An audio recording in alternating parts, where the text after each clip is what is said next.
নমস্কার বন্ধুরা, বাংলার বাগানে আপনাদেরকে স্বাগত। আপনারা সবাই নিশ্চয়ই ভালো আছেন, আর গাছকে ভালো রাখার জন্য আপনাদেরকেও ভালো থাকতে হবে।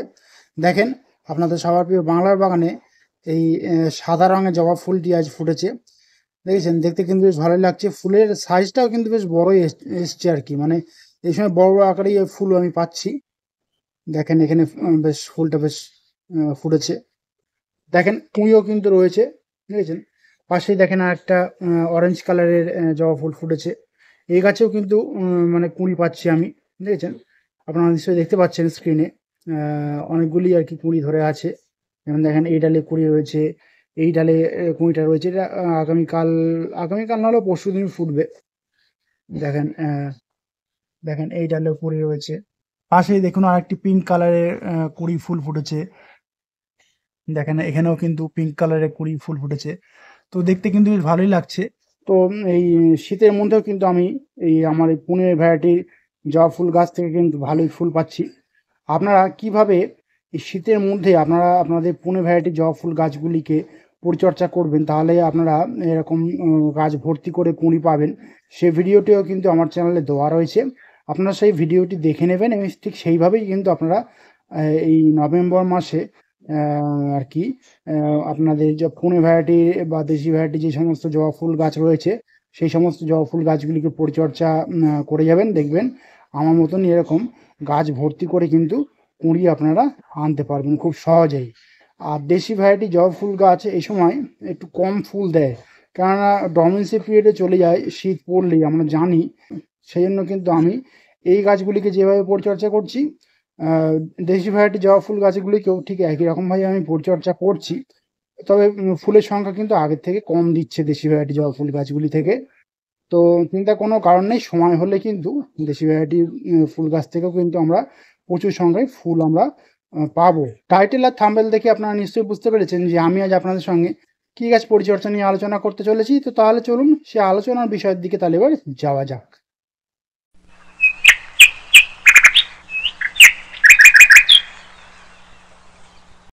দেখেন এগুলি হলো চন্দ্রমল্লিকা ফুল গাছ। তো আমি কিন্তু বেশ ভালোই কিন্তু গাছগুলিকে বড় করে তুলতে পেরেছি। প্রথমে ভেবেছিলাম যে গাছগুলি হয়তো বড়ই করতে পারবো না, তারপরে দেখছি যে না, ধীরে ধীরে কিন্তু বৃদ্ধিপ্রাপ্ত হয়ে আজ আর কি এত বড় হয়েছে। মোটামুটি বেশ ভালোই আর কি মানে বড় হয়েছে। আমি কিন্তু এই গাছকে একটু বিশেষভাবে এবার কেয়ার করছি, কেননা কুঁড়ি আসার সময় কিন্তু হয়ে এসছে। এর আগে আমি আরেকটি ভিডিও আপনাদের সঙ্গে শেয়ার করেছিলাম যে চন্দ্রমল্লিকা গাছে কুঁড়ি ধরার পরে কিভাবে পরিচর্যা আপনারা করবেন। কিন্তু আমার এই চন্দ্রমল্লিকা গাছে এখনো কিন্তু কুঁড়ি আসেনি। আপনারা দেখেন, এই দেখেন এখনো কিন্তু কুঁড়ি ধরেনি, দেখেছেন। এখনো কিন্তু দেখছি যেরকম পিঞ্চিং করার পর নতুন ব্রাঞ্চ ছেড়ে আর কি ও বড় হয়, ঠিক সেরকমই কিন্তু বড় হয়ে যাচ্ছে। তবে পিঞ্চিং আমি স্টপ করে দিয়েছি। তো এই যে চন্দ্রমল্লিকা গাছগুলিতে এখনো কুঁড়ি আসছে না, তো সেই চন্দ্রমল্লিকা গাছগুলিকে কিভাবে আপনারা পরিচর্যা করবেন এবং গাছ ভর্তি করে কুঁড়ি আনতে পারবেন খুব সহজেই, আমি সেই বিষয় নিয়ে আপনাদের সঙ্গে আলোচনা করব। আপনারা সম্পূর্ণ ভিডিওটি মনোযোগ সহকারে দেখবেন, ভিডিওটিকে স্কিপ করবেন না, তাহলে কিন্তু অনেক কিছু জানতে পারবেন না আপনারা। এবং আপনাদের গাছে যদি কুঁড়ি না আসে, তাহলে ঠিক কিন্তু আপনারা ঠিক সেইভাবেই কিন্তু আপনারা পরিচর্যা করে যাবেন। দেখুন, এখন যেহেতু নভেম্বর মাস পড়ে গেছে, বেশিরভাগ চন্দ্রমল্লিকা গাছেই কিন্তু কুঁড়ি চলে আসার টাইমও কিন্তু হয়ে গেছে, কিন্তু আমার বেশ কিছু গাছ রয়েছে যেগুলিতে এখনো কিন্তু কুঁড়ি আসেনি। তো এই গাছগুলিকে একটু বিশেষভাবে কেয়ার কিন্তু আমাদেরকে করতে হবে এই সময়, তাহলে দেখবেন খুব সহজেই কিন্তু আমরা কুঁড়ি ধরাতে পারবো এই গাছগুলিতে। তো এর জন্য কটা টিপস আমি আপনাদেরকে বলছি, আপনারা মনোযোগ সহকারে শুনবেন।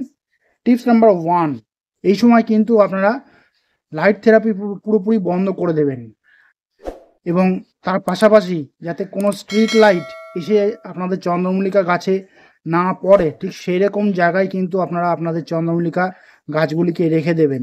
তাহলে দেখবেন কিছুদিনের মধ্যেই কিন্তু কুঁড়ি চলে আসবে এই চন্দ্রমল্লিকা গাছগুলিতে। কারণ এখন সময় হয়ে গেছে কুঁড়ি ধরার। আমরা যদি এখনও লাইট থেরাপি চালিয়ে যাই, তাহলে কিন্তু এই গাছগুলিতে কুঁড়ি আসতে অনেক দেরি হবে এবং ফুলও পাবো কিন্তু আমরা খুব দেরি করে। সেই জন্য লাইট থেরাপিটা আমাদেরকে আগে বন্ধ করতে হবে।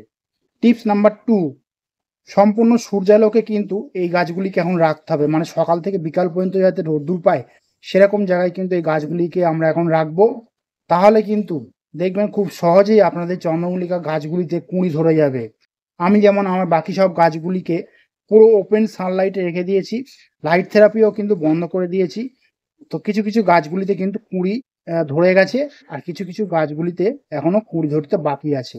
তো আপনারা একদম টানা সূর্যালোকে রেখে দেবেন, দেখবেন লাইট থেরাপি বন্ধ যেদিন করবেন তার ঠিক 20 থেকে 25 দিনের মধ্যেই কিন্তু আপনাদের চন্দ্রমল্লিকা গাছগুলিতে কুঁড়ি ধরে যাবে খুব সহজেই। টিপস নাম্বার 3, এখন কিন্তু যে সমস্ত চন্দ্রমল্লিকা গাছগুলিতে কুঁড়ি ধরেনি সেই সমস্ত চন্দ্রমল্লিকা গাছগুলিতে কিন্তু খোল জল দেওয়া একেবারে স্টপ করে দিতে হবে। কারণ খোল জল যদি আমরা দিই তাহলে কিন্তু গাছ বৃদ্ধি পাবে, কুঁড়ি কিন্তু খুব সহজে আসবে না। সেই জন্য আমাদেরকে এই গাছগুলিতে এখন খোল জল দেওয়া আপাতত স্টপ রাখতে হবে। খোল ভেজানো জলের পরিবর্তে এখন আমরা এই গাছে, মানে এই গাছের মিডিয়াতে আর কি, আমরা রাসায়নিক কিছু সার প্রয়োগ করব। সেই রাসায়নিক খাবারটি কি? সেই রাসায়নিক খাবারটি হলো 10-26-26 নামক রাসায়নিক খাবার। এই গাছের টবের মাটিতে দিয়ে দিতে হবে টবের মাপ অনুযায়ী।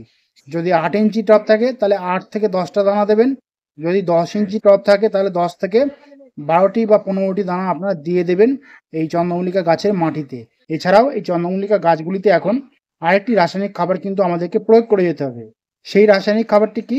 সেই রাসায়নিক খাবারটি হলো 05234 নামক যে রাসায়নিক খাবারটা রয়েছে, ফোলিয়ার স্প্রে আর কি, সেই রাসায়নিক খাবারটা আমাদেরকে এই গাছে এখন প্রয়োগ করে যেতে হবে। আমরা করব কি, 1 লিটার জলে 2 গ্রাম মতো 05234 ফোলিয়ার স্প্রেটা এই গাছে স্প্রে করে যাব। তাহলে দেখবেন খুব দ্রুতই কিন্তু কুঁড়ি চলে আসবে এই চন্দ্রমল্লিকা গাছগুলিতে। মানে যে গাছগুলিতে কুঁড়ি আসছে না সেই গাছগুলিতেই কিন্তু 05234টা স্প্রে করতে হবে ফোলিয়ার স্প্রে হিসেবে। আর যাদের কাছে 05234 নেই তারা করবেন কি, তারা 2 গ্রাম ফসফেট নেবেন এবং 1 গ্রাম লাল পটাশ নেবেন, নিয়ে ভালোভাবে মিশিয়ে পুরো টবের মাটিতে আপনারা প্রয়োগ করতে পারেন টবের কাঁধ বরাবর। তাছাড়াও আপনারা জলে গুলেও কিন্তু ওই খাবারটি প্রয়োগ করতে পারেন, এবং এই খাবার প্রয়োগ করার ফলে দেখবেন অতি দ্রুত কিন্তু কুঁড়ি চলে আসবে এই চন্দ্রমল্লিকা গাছগুলিতে। দেখেন আমার এই চন্দ্রমল্লিকা গাছগুলিতে কিন্তু এখনো কুঁড়ি ধরেনি, কিন্তু কিছু কিছু গাছে কুঁড়ি চলে এসছে লাইট থেরাপি বন্ধ করে দেওয়ার পরে।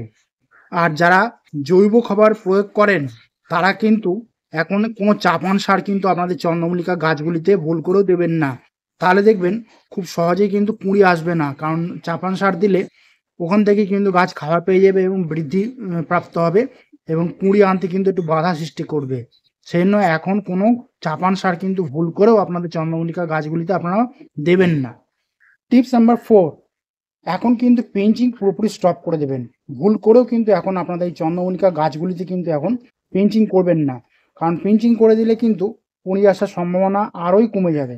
দেখেন এখানে যদি এই ডালটিকে আপনারা পেঞ্চিং করেন, এই ডালে যদি কুঁড়ি আসার টেন্ডেন্সি হয় তাহলে দেখবেন পিঞ্চিং করা অংশ কেটে গেল এবং পাশ থেকে ব্রাঞ্চ বেরোবে এবং কুঁড়ি আসতে কিন্তু আরও দেরি হবে, কারণ এই ডালটা কিন্তু পূরণ হয়ে গেছে।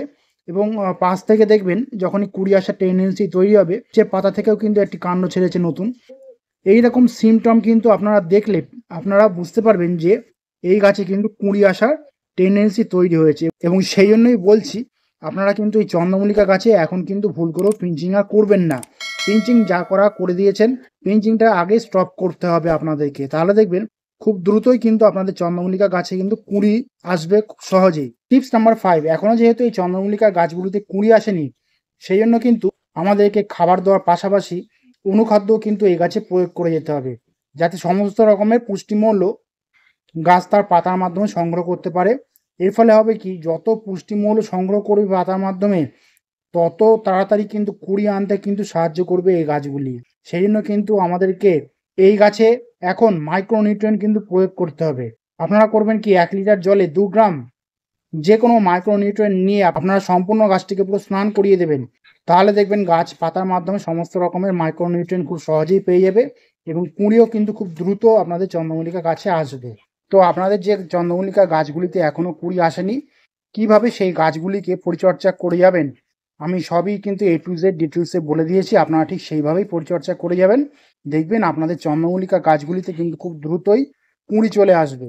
তখন আর কোনো চিন্তার কোনো কারণ থাকবে না, তখন আপনারাও নিশ্চিন্ত হতে পারবেন। তো বন্ধুরা, আজ এই পর্যন্তই। আর যদি কোনো কমেন্ট থাকে তাহলে কিন্তু বাংলার বাগানকে জানাতে ভুলবেন না, কারণ বাংলার বাগান সবসময় আপনাদের পাশে ছিল, আছে এবং থাকবে। আর আমার এই ভিডিওটি যদি আপনাদের ভালো লাগে তবে লাইক করবেন, গাছপ্রেমী বন্ধুদের মধ্যে শেয়ার করবেন এবং আমার চ্যানেলটিকে সাবস্ক্রাইব করে বেল আইকনটিকে প্রেস করে অল নোটিফিকেশনটিকে প্রেস করে রাখবেন, যাতে নিত্য নতুন ভিডিওগুলি আপনাদের কাছে খুব সহজেই পৌঁছে যেতে পারে।